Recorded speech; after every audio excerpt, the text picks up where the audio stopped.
Mohammad Khan now respond, because the feeling that is being made that you are creating, Sanju Verma mentioned, Pawan Kheda mentioned, Jairam Ramesh. The Congress party, while the election is on, Mallikarjun Kharge wrote a letter to the Election Commission questioning, why is it that you are putting out these data after so many days? All of this is designed to cast some doubt over the electoral process in which you are a participant. What is it exactly? You see, you cannot just throw mud at someone without having concrete proof to back it up. Absolutely. That's a fair point. And in our complaints, we did raise very specific issues about voter numbers and the increase in voter numbers thereafter. It was those issues that they addressed and responded to Mr. Kharge. So we have followed a very transparent process. All our communications are out in the public domain, and the responses thereto are also out in the public domain. You said something to Anjali ma'am. You said if the candidate, जब candidate को ही परेशानी नहीं है तो आपको क्यों है? But हकीकत में 2 हफ्ते पहले multi-party delegation went to the Election Commission. There were 12 representatives across party lines, and they raised these and various other issues. So what is the specific concern? I want a very specific concern. Let's come to the specific question. Let's come to the question of today. This is Form 17C. Here, take a copy. I'll walk you through certain portions of it. It's a very important piece of document, and anyone can get it if they just Google it. It's next to the conduct of election rules.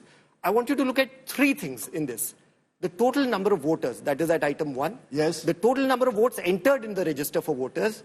Again, very important information. कितने लोगों ने मतदान किया? Yes. Number 5 पे देखिए, दूसरी चीज कि कितने वोट रिकॉर्ड किए गए per voting machine. Yes. And look at the very top. Identification number of voting control unit. So what are the 3 things I get from this Form 17C, and why is Anjali ma'am and every other political party asking for this data? I get to know on that day how many voters cast their vote. I get to know the identification number of the machines. I get to know how many votes were cast per machines. This is brilliant. But this is all available to the candidate and his or her agent. I'm so glad you said that. It is available to the candidate. It is available to the agent. Number 2, here's something that everyone else seems to have missed. The BJP spokesperson should have pointed this out.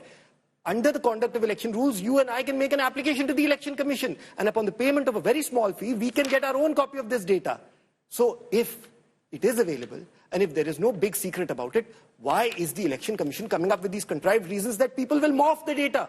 That is the most absurd reason that can be presented, because by that logic, no data can be presented. Second, I'm very glad that Ms. Verma raised the question of Article 324. Because the question of Article 324 and the limits of the Election Commission's power. Ms. Verma said, where does it say so in the law? She's right. There is no provision in the law with regard to this. But you know what M.S. Gill's judgment in 1978 says? That when the Election Commission is confronted with a situation where the law is not there, or the law is not written, or the law is silent, the Chief Election Commissioner cannot, and I quote, throw up his hands and look for divine inspiration. No, he must use the powers under Article 324. 324 is a vast reservoir of powers. T.N. Sheshan quoted it in his book, this very paragraph, by the way. And this is in M.S. Gill, 1978. Any one of your viewers can go out and fact check this. And the last point I want to make to you, very importantly, why is it wrong to ask for this data?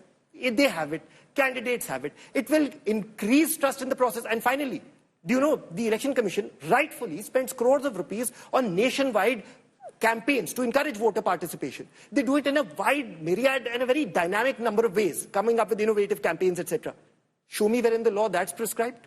Show me which part of the law allows the Election Commission to do that. If you go by that... No, but what's wrong with that? No, you're mixing issues. No. You are telling I'm me... saying there is no legal prohibition. There is no legal prohibition to providing 17C and to that the is how we voter. must read it. Which in the Supreme Court, exactly the opposite was said by the Election Commission. In the 220-page affidavit. But and that's what Anjali the candidate has it. You can apply for it. If you look at the data on My Voter app at the end of the day, you can get it. And yet the Election Commission suddenly appears before the Supreme Court, files a 220-page affidavit and says, "Nahi, janab, log jo hai bahag jayenge." Ye kya baat hui? Anjali, do you want to respond to what Sanju Verma said? Mohammad Khan is defending him from his party perspective. But there will be those who will say activists because they have an animus. These were words used by Sanju Verma against Narendra Modi. Hence you are doing what you are doing. This is not about Election Commission. It is that you refuse to accept that Narendra Modi can win a free and fair election. No, Rajdeep, I don't want to counter any political allegations. I'm not here for that. Let me just only say that I'm surprised.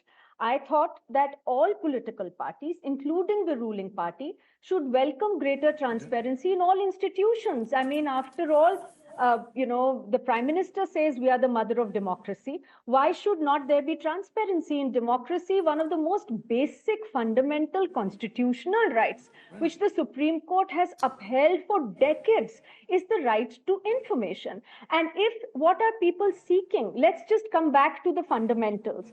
We are talking about the largest democracy in the world going to elections. We are saying that for various reasons, this time, of course, because there was a huge spike in the number of voter turnout, the percentage that was given, the absolute numbers have not been given for various reasons. There are questions.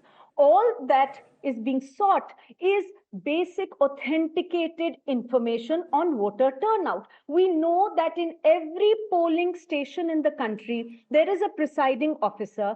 At the end of the day of polling, the presiding officer signs off on Form 17C Part 1, which says how many people polled in that in that polling station. And that is given to the polling agents over there. All that we are saying is that let that form be put out in the public domain. Let people have. You're emphasizing the right to know. Let me say, Rajdeep, that even in the electoral bonds case, this is exactly what the Supreme Court upheld. The Supreme Court said that people have a right to know. It's a fundamental right which flows from Article 19(1)(a) of the Constitution. So I think that all political parties, I'm very surprised, because I think all political parties should in fact welcome the fact that the Election Commission, if it puts out all of this data in the public domain. Now, on this issue of whether this information should be given...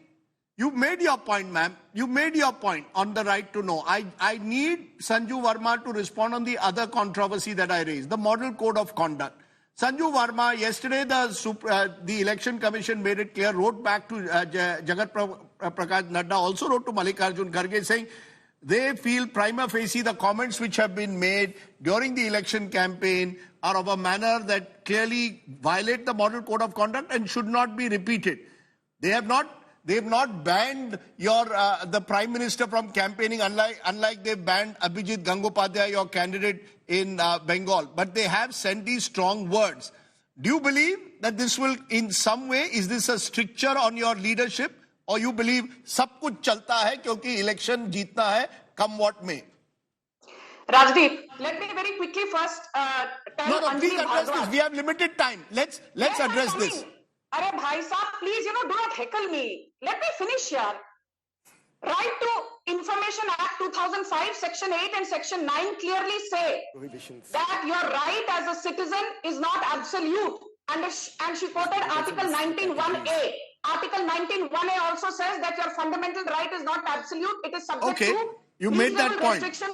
What about star campaigners making divisive speeches? I'm coming to that. You Please. have limited time. Let me tell you. Let's be very clear. Since 2014, there is a cabal. When Narendra Modi won in 2014, they said, "Arey, ye to fluke hai, ye to by chance jeet gaya." 2019, BJP got standalone 303 seats. They said, "Arey, 2019 जीत गया ना, 2024 में देखो कांग्रेस आएगी." अब 2024 में पता है कि जून 4 को कांग्रेस का सुपड़ा साफ होने वाला है. The same cabal is back in action. The George Soros backed cabal of YouTubers. No, you're not answering my question. Madam, I'm not interested in George Soros's cabal. I'm asking you, will this be a restraint? Please answer me directly. This is not heckling. No, this is asking questions. You. Please answer. I will answer you. Do not put words in my mouth. Now you've asked a question. Stop saying answer. Don't put a gun to my head. I'm an adult. You don't treat me like a kindergartner. Thank you. And I'm not eating chiclets, as you will. Thank you. Let me just say this. I believe that any political party, any political leader should refrain from hate speech. But let Rajdeep Sardesai also call out the bluff of one of the biggest fear mongers in this 2024 election. One of the biggest propagandists of hate speech. One of the persons who has been driving a wedge between OBCs, Dalits, scheduled castes, scheduled tribes and Muslims, and that is your very own Rahul Baba, यानी कि Rahul Gandhi, जो हर बार एक ही चीज कहते हैं, दलितों को vote क्यों नहीं दी बीजेपी ने, ओबीसी को क्यों नहीं दी, आदिवासियों को क्यों नहीं दी, जबकि जब इनकी पार्टी सत्ता में थी, you're saying, let the Congress answer. Madam, that is what about instead of accepting your leaders doing divisive speeches, you're saying what about Rahul Gandhi? So you answer that in conclusion. While you blame the Prime Minister, Rahul Gandhi is also accused, and so the Election Commission has sent a letter. You can't start creating caste prejudice and saying the Constitution will be changed. This is fear-mongering and division. The Election Commission served a 6-page notice on Shri JP Nadda Sahab. In that 6-page notice, in paragraph 13, it highlighted all the complaints against its various star campaigners, including the Honorable Prime Minister. In paragraph 15 and 16, it highlighted all the writs that have been filed before the various courts against the hate speeches given by their leaders, including the Prime Minister. In paragraph 20, they gave 10 points. They copy-pasted those same 10 points in our letter. You're drawing a false equivalence. Yes, we will continue to campaign for Dalits, Adivasis, OBCs, and those on the margins of society. That is not hate speech. That is essentially what politics is supposed to be about. Your speeches are designed to be hate speeches, obviously. People are talking about them. You are coming out and defending them, madam. And the fact is, those contents are put forth proudly. It's not something that they're attempting to conceal. Or so you believe it's a false equivalence being drawn when Rahul Gandhi says, when Rahul Gandhi asks people about their caste, tells them that I will ensure that in a way you will get jitni abadi utna hak. You're saying he's talking about social justice. When the Prime Minister does it, it is hate speech. Is that what you're arguing? That there is a false equivalence, right? Yes, but one last point. Very quickly, 30 seconds. 30 seconds. The Election Commission is responsible for ensuring a level playing field. That does not mean that they level the playing field entirely. You can't treat two parties which are not equal as equal. The Prime Minister's speeches are designed to invoke a particular passion. Rahul Ji's speeches are designed to promote a particular constituency. Okay. That is fact. That is not opinion. So you're saying that the Election Commission, you claim it's a false equivalence. We leave it to the viewers to judge. We leave it to the conscience of the Election Commission to decide whether they believe that this data about voter turnout should be in the public domain or not. At the end of the day, elections are about the public above all else. And the public is Janta Janardhan when it comes to an election.